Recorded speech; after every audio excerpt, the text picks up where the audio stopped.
अस्सलाम वालेकुम, मैं हूं मरियम नवाज, मेरे साथ है वसीम मलिक। आप देख रहे हैं फ्रॉम कोर्टरूम नंबर 1। पाकिस्तान के अगले चीफ जस्टिस की नामजदगी का अमल मुकम्मल हो चुका।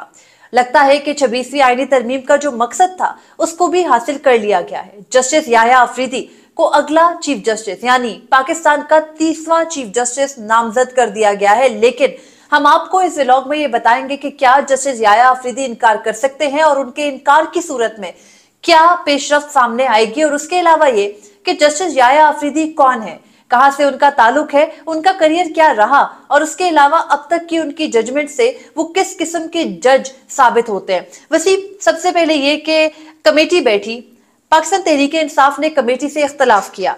कमेटी से इख्तलाफ के बावजूद कमेटी ने अपना इजलास जारी रखा। 9 में से 2 तिहाई अक्सरियत यानी 12 ही की 2 तिहाई अक्सरियत हासिल की गई।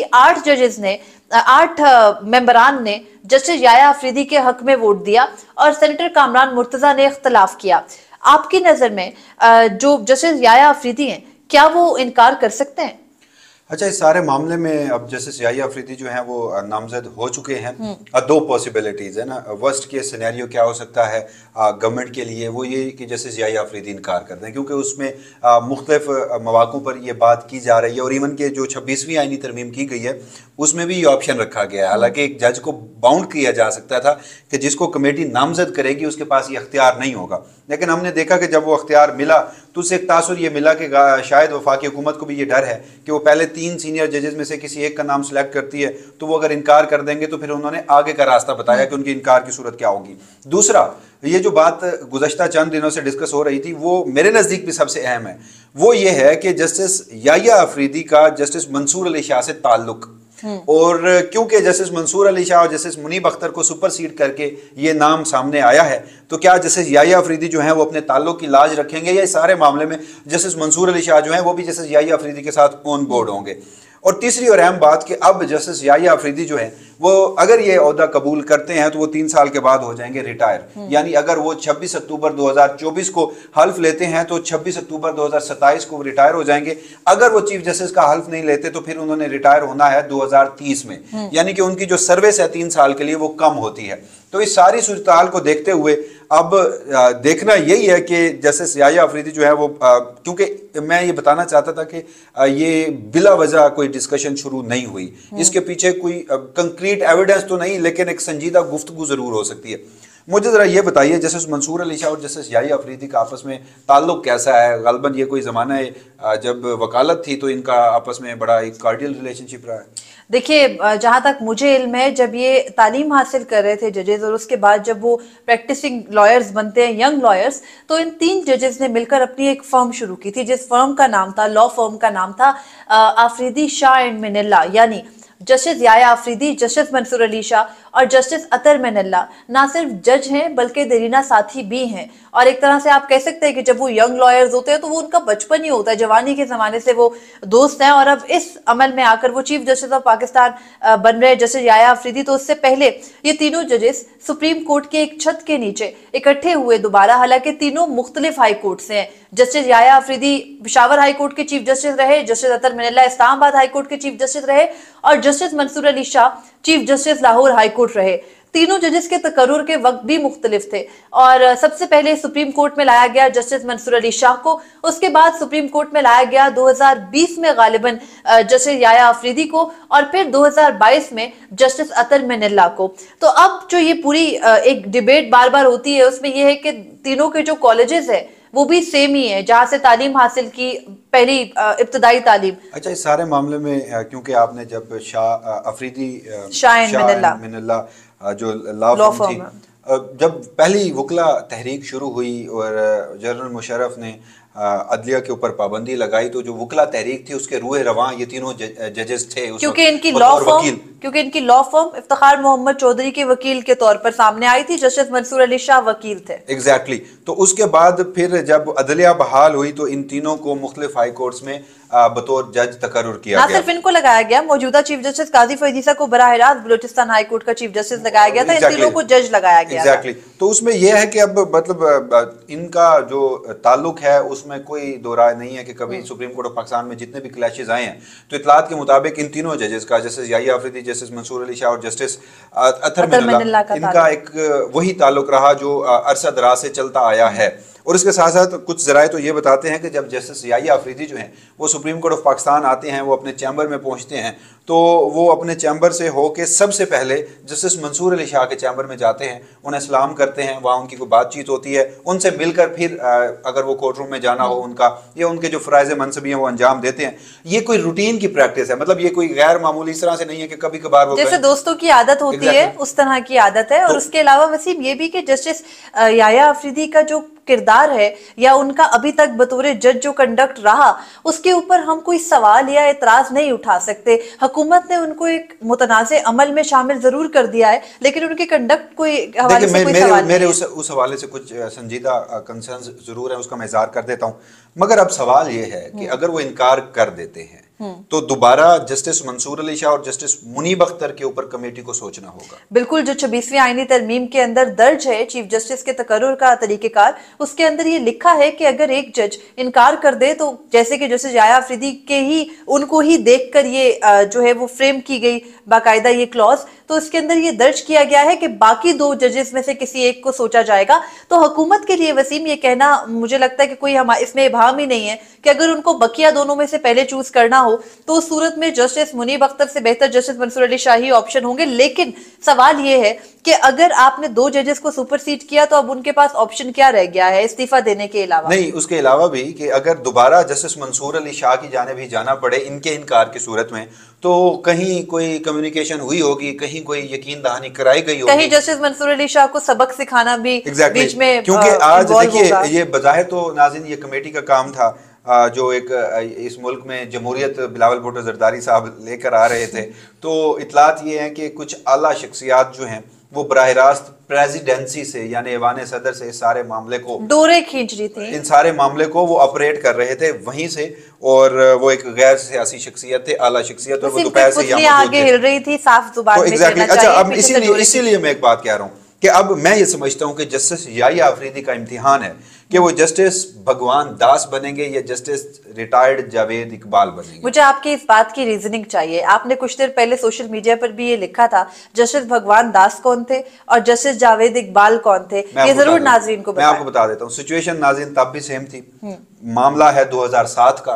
इफ्तिखार चौधरी चीफ जस्टिस पाकिस्तान होते हैं, जस्टिस भगवान दास दूसरे नंबर पर सीनियर तरीन जज होते हैं, और तीसरे नंबर पर जस्टिस रिटायर्ड जावेद इकबाल होते हैं। और दौर है एक डिक्टेटर का, परवेज मुशर्रफ का। 9 मार्च 2007 को जनरल मुशर्रफ ने इफ्तिखार चौधरी से जबरदस्ती इस्तीफा लेने की कोशिश की। जब इफ्तिखार चौधरी ने इनकार किया तो फिर उन्हें मुअत्तल करके उनका मामला कहाँ भेज दिया? सुप्रीम जुडिशल काउंसिल में। और उस वक्त जो सीनियरिटी में दूसरे नंबर पर थे जस्टिस भगवान दास, वो बैरून मुल्क थे। तो उनकी गैर मौजूदगी का फायदा उठाते हुए जब इफ्तिखार चौधरी का केस सुप्रीम जुडिशल काउंसिल में भेजा गया तो जस्टिस रिटायर्ड जावेद इकबाल की सरबराही में 5 रुकनी सुप्रीम जुडिशल काउंसिल ने कार्रवाई शुरू कर दी, और जस्टिस जावेद इकबाल को कायम मकाम चीफ जस्टिस भी बनाया गया। और ये वही जस्टिस जावेद इकबाल है जो हाल ही में चेयरमैन नैब के ओहदे से हटाए गए हैं बेसिकली। तो जब वो कार्रवाई शुरू की गई थी तो उसका बज़ाहिर यही मकसद था कि आप एक डिक्टेटर के कहने पर अपने चीफ जस्टिस के खिलाफ जो है वो कार्रवाई कर रहे हैं, अपने सीनियर तरीन जज के खिलाफ कार्रवाई कर रहे हैं, तो इसका मतलब है कि आपकी जो नजर है वो चीफ जस्टिस के मनसब पर है। और उसके बाद जब मुल्क भर में इसके खिलाफ मुजाहरे शुरू हुए, वो वकला तहरीक वहीं से वो शुरू हुई, इस सुप्रीम जुडिशल काउंसिल को चैलेंज किया गया। इसी दौरान यही होता है कि 24 मार्च 2007 को जस्टिस भगवान दास जो हैं वो वतन वापस पहुंचते हैं और वो चार्ज संभालते हैं, और जब वो चार्ज संभालते हैं तो फिर वो सुप्रीम जुडिशल काउंसिल की कार्रवाई को रोक देते हैं, और उसके बाद 13 रुकनी फुल कोर्ट बनाते हैं, और इफ्तिखार मोहम्मद चौधरी को क्या करते हैं? बहाल करवा देते हैं। तो अब जस्टिस मंसूर अली शाह, वफाकी हुकूमत ने रास्ता रोका। तीसरे नंबर पर हैं जस्टिस याहिया अफरीदी।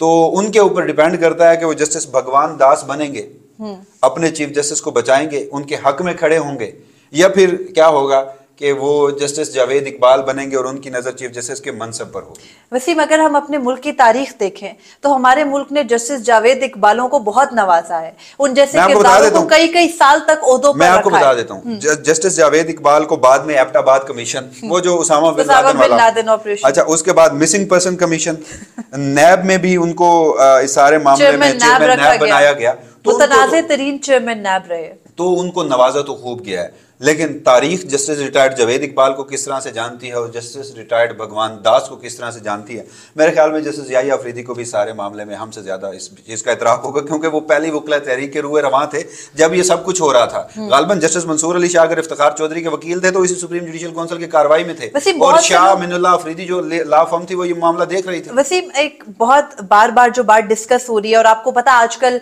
माजरत के साथ मुझे इसमें कहने में कोई इबाम नहीं है, और हम अपनी ऑडियंस से भी माजरत करते हैं कि हम बार बार कहते रहे, क्योंकि हमें लग रहा था कि शायद मुल्क में कोई आयन कानून, कोई अभी भी तहजीब बाकी है, और इस तरीके से खिलाफ वर्जियां नहीं की जाएंगी, आयन और कानून की धज्जियां नहीं उड़ाई जाएंगी, लोगों को मायूस नहीं किया जाएगा, तो जो तरीकेकार है उसी को रखा जाएगा। इसी वजह से हम आपके सामने बार बार ये कहते रहे कि जस्टिस सैयद मंसूर अली शाह 26 अक्टूबर को चीफ जस्टिस होंगे। मैं उस पर माजरत कर रही हूँ, कम से कम करने दो। आपने दुरुस्त कहा, लेकिन वजह मैं आपको बता, इतलात हैं, मुसद्दका इतलात हैं कि वो गैर सियासी शख्सियत जो आज भी ऐवान सदर बैठकर डोरे हिला रही थी सारे प्रोसीजर की, उनसे मुलाकात के लिए कहा गया जस्टिस मंसूर अली शाह को, एक से जायद मरतबा कहा गया। जस्टिस मंसूर अली शाह नहीं माने, और यही उनका जुर्म है, वो जुर्म भी है, गुस्सा भी है। दूसरे नंबर पर जस्टिस मंसूर अली शाह ने जुमे के रोज जो दूसरी वजाहत जारी की थी, उसके बाद वो फिर इस रियासत के लिए अनएक्सेप्टेबल हो गए थे कि यानी हम एक जज को फिक्स करने के लिए पूरे निज़ाम में, पूरे आयन में, आयन के ढांचे पर हमलावर हो रहे हैं, और वो जज बॉदर नहीं कर रहा, वो जज हमसे राब्ते की कोशिश नहीं कर रहा, वो जज हमसे सुलह सफाई की कोशिश नहीं कर रहा, वो उल्टा अपने 14 जुलाई के फैसले के ऊपर स्टिक है, और वो आज भी इलेक्शन कमीशन को कह रहा है कि तुम पाबंद हो मेरे फैसला मानने के, क्योंकि मेरा फैसला आयन और कानून के मुताबिक था। मुझे क्विकली जरा ये बताइए, अगर वफाकी हुकूमत इतना कॉन्फिडेंट है, फौजी इस्टेब्लिशमेंट इतना कॉन्फिडेंट है जस्टिस याहिया अफरीदी के ऊपर, तो माजी के कुछ सुप्रीम कोर्ट आने के बाद उनके कुछ चीदा चीदा बड़े केसेस, देखिए जस्टिस याहिया अफरीदी ने जस्टिस बंदयाल के दौर में उन्होंने कभी भी वसीम जजेस के साथ बहुत सख्त इख्तलाफ नहीं रखा। जस्टिस बंदयाल के दौर में क्या कुछ होता रहा, लेकिन जस्टिस याहिया अफरीदी ने अपने फैसलों की सूरत कहीं इख्तलाफ जरूर किया, लेकिन सलाम दुआ से नहीं गए, वो धड़ेबाजी में बहुत सख्त नहीं पड़े। मौजूदा भी दौर में, अभी जो इस वक्त के धड़ेबाजी चल रही है, जहां उनके अपने दोस्त यानी चीफ जस्टिस काजी फरीदी साहब और जस्टिस सैयद मंसूर अली शाह एक दूसरे से सलाम दुआ से भी चले गए, तो जस्टिस याहिया अफरीदी कम से कम दोनों साइड पर एक नॉर्मल अपना पॉइंट ऑफ व्यू रखे हुए हैं, और वो इस लड़ाई में नहीं पड़े। उसके अलावा जस्टिस याहिया अफरीदी मुख्तलिफ मुकदमात में अपने फैसले देने की वजह से एक उनको गेस करना, मैं तो कहूंगी कि हम आज तक उनकी पर्सनालिटी को गेस नहीं कर सके। हम ये नहीं कह सके कि जस्टिस याहिया बड़ा आसान था, बेंच बनता था, एक तरफ राय होती थी कि ये फैसला आएगा, दूसरी तरफ राय होती थी ये फैसला आएगा, और एक राय होती थी कि एक अलग राय होगी जिसका उन दोनों आरा से कोई ताल्लुक नहीं और होगा, वो जस्टिस याहिया अफरीदी होंगे। मुझे सिर्फ एक बात बता दें, कुछ केसेस मैं आपके सामने रखता हूँ, मैंने उनके 8 केसेस माजी के रखे हैं, सिर्फ एक में वफाकी हुकूमत और फौजी एस्टैब्लिशमेंट को मसला है, और वो उनका क्रेडिट भी है। 23 अक्टूबर 2023 जस्टिस रिटायर्ड इजाजुल हसन की सरबराही में 5 रुकनी बेंच का फैसला, जस्टिस याहिया अफरीदी ने भी सिविलियंस का फौजी अदालतों में जो ट्रायल है वो गैर आईनी करार दिया था, सिर्फ वो जो शिके हैं वो बहाल रखी थी। लेकिन वहां पर उन्होंने फौजी इस्टेब्लिशमेंट को नहीं छेड़ा था, सिविलियंस का फौजी अदालतों में ट्रायल का लदम जरूर करार दिया था, और ये एक असूली मौकिफ है जो उन्होंने कहा कि उनको सिविल अदालतों में फौजदारी मुकदमात को फिक्स होना चाहिए, लेकिन उसके अलावा उन्होंने वो शिके बहाल रखी थी जिसको बुनियाद बनाकर जस्टिस इजाजुल हसन का इस्तीफा भी दे दिया गया। तो ये था कि ये फौज में डिसिप्लिन पैदा करने के लिए है, ये कोर्ट मार्शल और दीगर चीजें जरूरी हैं, लिहाजा उन्होंने वो कानून का लदम करार नहीं दिया था। मखसूस नशिस्तों का केस, फौजी एस्टैब्लिशमेंट और वफाकी हुकूमत उस फैसले से खुश हैं। अच्छा, 6 जजेस का खत का मामला था, काजी फरीदी साहब को 100 मोटो लेना चाहा, और उस अहम तरीन मुकदमे में जो अदलिया की आज़ादी से जुड़ा था, साहब जो हैं वो बड़ी खूबसूरती से मुकदमे से अलग हो गए। क्या पता यही परफॉर्मेंस पसंद आ गई। मैं उसी तरफ आ रहा हूँ। अच्छा, फिर जो इमरान खान के खिलाफ तौहीन अदालत की कार्रवाई करने का भी कहा गया था 25 मई 2022 को, जब इमरान खान यहाँ पर डी चौक की कॉल दे चुके थे, सुप्रीम कोर्ट में मामला चैलेंज हुआ। सुप्रीम कोर्ट ने कहा कि डी चौक की हदूद में एहतजाज नहीं होगा, इनको वहाँ पर जो इस्लामाबाद में सेक्टर G9 और H9 के दरमियान वो इतवार बाजार है, वहाँ पर इनको जगह दे दी जाए। लेकिन इमरान खान साहब डी चौक और उनके इमरान खान साहब तो F8 जो इशारे वाला चौक है वहां तक पहुंचे थे, वो डी चौक पहुंचे नहीं थे, मगर उनके जो लोग थे वो डी चौक पहुंचने में कामयाब रहे थे, जिसके ऊपर जस्टिस बंदयाल ने 5 रुकनी बेंच बनाया था। 4 जजेस ने कहा था कि इस मामले को फर्दर प्रोब करना चाहिए कि इमरान खान ने तौहीन अदालत की या नहीं की, एजेंसियों की रिपोर्ट्स मंगवाई गई। जस्टिस याहिया अफरीदी ने कैटेगोरिकली कहा कि इमरान खान तौहीन अदालत के मुर्तकिब हुए, उनके खिलाफ कार्रवाई की जाए। मुझे लगता है ये सीवी में सबसे ऊपर बात आई होगी। जस्टिस बंदयाल ने फिर वो जो केस है उसके ऊपर 5 रुकनी लार्जर बेंच बनाकर गालबन जो तफसीलात हैं कुछ खुफिया एजेंसियों से वो तो तलब की थी, लेकिन मुकदमा आज तक सुप्रीम कोर्ट ऑफ पाकिस्तान में पेंडिंग है, उसे दोबारा नहीं लगाया गया।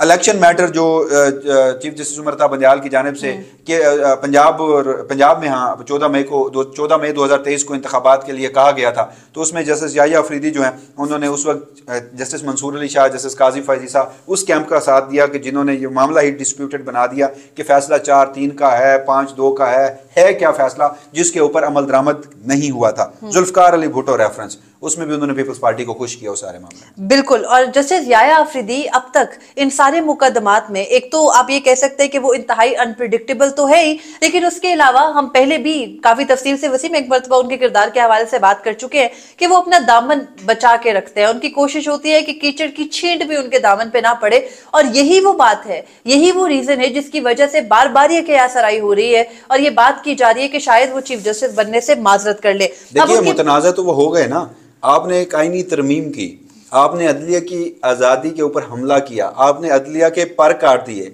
रियासत के 3 सतून थे, आपने एक सतून को आधा कर दिया, इस वक्त आपकी रियासत 2.5 सतूनों पे खड़ी है। तो उससे क्या होगा, उसके नतीजे में बेनिफिशियरी निकले जस्टिस याहिया अफरीदी, और उससे उनका टेन्योर भी कम हो रहा है। तो अगर वो इस सारे मामले में चीफ जस्टिस बनते हैं तो मेरे नज़दीक वो justice retired Javed Iqbal part 2 है। बिल्कुल, और मैं फिर भी थोड़ी सी हमें उम्मीद जिंदा रखनी चाहिए। गो के कहा जा रहा है कि नोटिफिकेशन चीफ जस्टिस का हुआ चाहता है, और ये भी कह दिया हमारे वजीर दिफा ने, जिनको और कुछ भी नहीं करना आता सिवाय टीवी के ऊपर बैठ के दिफा करने के हुकूमत बहुत कुछ आता है। फॉर्म 47 उनका जैसे निकला है, जितने वोटों के मार्जिन से वो हार रहे थे, और आज उनका फॉर्म 47 जिन्होंने निकाला है उन्होंने उनको वजीर दिफा भी अपना बनाया है। तो वो वजीर दिफा टीवी पर बैठकर कह चुके कि जस्टिस याहिया अफरीदी कोई एतराज नहीं करेंगे। आज अगर जस्टिस याहिया अफरीदी कोई एतराज नहीं करते, चुपचाप इस सिस्टम का हिस्सा बन जाते हैं, तो आपको और मुझे इस सिस्टम पर इन्ना लिल्लाह पढ़ लेनी चाहिए। उसकी वजह ये नहीं है कि justice Mansoor Ali Shah chief justice नहीं बने, उसकी वजह यह है कि जिस कमेटी ने उनका नाम नामजद नहीं किया, उनको नामजद नहीं किया, जिस कमेटी ने उनका नाम रिजेक्ट किया, उसको कोई वजूहात तो देनी है। अगर आप ट्रांसपेरेंसी की बात करें तो आप बताइए कि जस्टिस मंसूर अली शाह कौन से क्राइटेरिया पर पूरा नहीं उतरते थे कि उनको चीफ नहीं बनाया गया? कॉम्पिटेंसी कम थी क्या? मुकदमात नहीं निपटाते क्या? बोलना नहीं आता, लिखना नहीं आता, समझ में कम है, टेम्परामेंट का प्रॉब्लम है? दुनिया के बेहतरीन फोरम पर तो आपको शायद कम ही शौक लगा होगा, डरे उस वक्त से जब judicial commission of Pakistan justice Aminuddin Khan को आईनी बेंच का सरबराह उस दिन मैं जरूर कहूंगी, उस दिन वाकई ही हम सब मिलकर इन्ना लिल्लाह पढ़ेंगे, क्योंकि जस्टिस अमीनुद्दीन खान के हवाले से अगर हम अचीवमेंट ढूंढना चाहेंगे, कि हमने आपके सामने कोट किए जस्टिस याहिया अफरीदी के फैसले, जस्टिस अमीनुद्दीन खान के फैसले कोट करने के भी लिए हमारे पास कुछ नहीं होगा, इंतहाई माजरत के साथ, और हमारे पास उनके कंडक्ट को डिस्कस करने को भी सिवाय इसके और कुछ नहीं होगा कि वो शाह से ज्यादा शाह के वफादार रहे। एक ओहदा हासिल करने के लिए पिछले 1.5 साल से चीफ जस्टिस काजी फैज़ ईसा के साथ एल्फी लगाकर चिपके रहे कि उनको कोई ओहदा मिल जाए, और अब अगर उनको ओहदा मिल गया तो उसके बाद उनकी जो एक कंप्रोमाइज की या उनकी जो फैमिली की कुछ एक वजूहात है, गो के मैं इतना पर्सनल नहीं जाना चाहती, लेकिन जहां किसी जज की अपराइट होने की बात होती है, बड़ी माजरत के साथ आपको रीजन चाहिए कि जस्टिस मुनीब और जस्टिस मंसूर को सुपरसीड क्यों किया गया। आपके सामने 12 जुलाई का फैसला नहीं है यार, अगलों ने 12 जुलाई के फैसले के बाद आईने पाकिस्तान को तब्दील कर दिया, उस पे हमलावर हो चुके, अभी भी आपको रीजन चाहिए। सबसे अहम ये है कि आज की रात गुजरेगी, कल सुबह का सूरज निकलेगा, और उसके बाद जब जजेस सुप्रीम कोर्ट में पहुंचेंगे तो क्या उनके तासुरात होंगे, क्या उनके जो एंगल्स, किस तरह तरीके से ये सब कुछ देखा जाएगा, हमने ये देखना है। और अब से, क्योंकि हम जिस वक्त ये वीडियो रिकॉर्ड कर रहे हैं गालिबन रात के 12 बज रहे हैं, एक दिन से दूसरा में ट्रांजिशन हो रही है, लेकिन अब देखना है कि आज से शुरू होने वाले दिन में क्या कुछ होता है, क्या कोई रिएक्शन आता है, क्या इसको ऐसे ही एक्सेप्ट कर लिया जाएगा, क्या वाकई ही मुल्क के 30वें चीफ जस्टिस फाटा से, खासतौर पर कोहाट से ताल्लुक रखने वाले, DI खान में पैदा होने वाले जस्टिस याहिया अफरीदी होंगे, या फिर वो अपने दोस्त, अपने साथी जस्टिस सैयद मंसूर अली शाह के लिए कोई स्टैंड लेंगे, या फिर आज भी वो तनाज़ात से दूर रहते हुए दोस्त नहीं, अपने सीनियर 3 जज। बिल्कुल। और एक और बात वसीम, यहाँ पर इख्तिताम में मैं जरूर कहना चाहूंगी कि अगर जस्टिस याहिया अफरीदी ये ओहदा कबूल करते हैं तो मुल्क की फौजी इस्टेब्लिशमेंट ने और मौजूदा हुकूमत ने जस्टिस मंसूर अली शाह और जस्टिस मुनीब अख्तर को बाकायदा ये कहा है कि खुदारा आप घर जाइए। मुझे और वसीम मलिक को यहाँ पर इजाजत दीजिए। अल्लाह हाफिज।